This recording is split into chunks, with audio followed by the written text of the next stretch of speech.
Où est la grandeur d'Abraham? C'est qu'il ne va pas chercher la solution d'une double fidélité. Vais-je obéir à Dieu? Vais-je vivre l'amour paternel que j'ai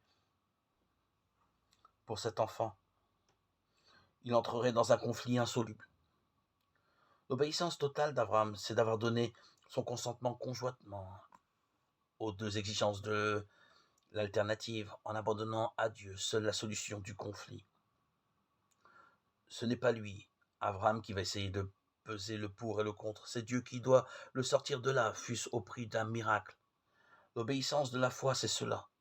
Romains 16, 26. Et le dessein de Dieu, alors se réalise. C'est bien ce que nous dit le texte si plein de fraîcheur. Genèse 22, 3, 33. Abraham se leva tôt. C'est là son âne, ses gestes humains au milieu de tant d'événements si extraordinaires. Et prit avec lui deux de ses serviteurs et son fils Israël. Il fendit le bois de l'Holocauste et se mit en route pour l'endroit que Dieu lui avait dit.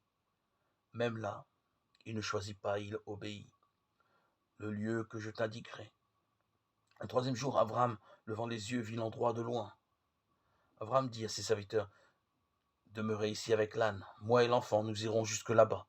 Nous adorerons et nous reviendrons vers vous.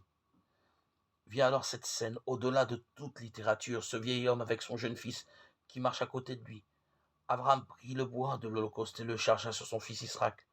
Comment ne pas penser à la croix du Seigneur Jésus? Lui-même prit en main le feu et le couteau. Et ils s'en allèrent tous deux ensemble. Israël s'adressa à son père Abraham et dit, mon père. Ce dialogue si direct et merveilleux. Il répondit, oui mon fils. Eh bien, reprit Israël, voilà le feu, le bois, mais où est l'agneau pour l'Holocauste? Et vous connaissez la réponse d'Abraham, qui est justement la réponse de l'homme qui ne cherche pas la double fidélité. Que vais-je faire? Mais qui remet tout entre les mains de Dieu. Abraham répondit, c'est Dieu qui pourvoira l'agneau pour l'Holocauste, mon fils. C'est là le sommet du langage de la foi, où l'épreuve même nous montre qu'il ne pourra jamais y avoir de contradiction pour nous, quand nous acceptons d'être de la race d'Abraham et crucifiés par la parole même de Dieu.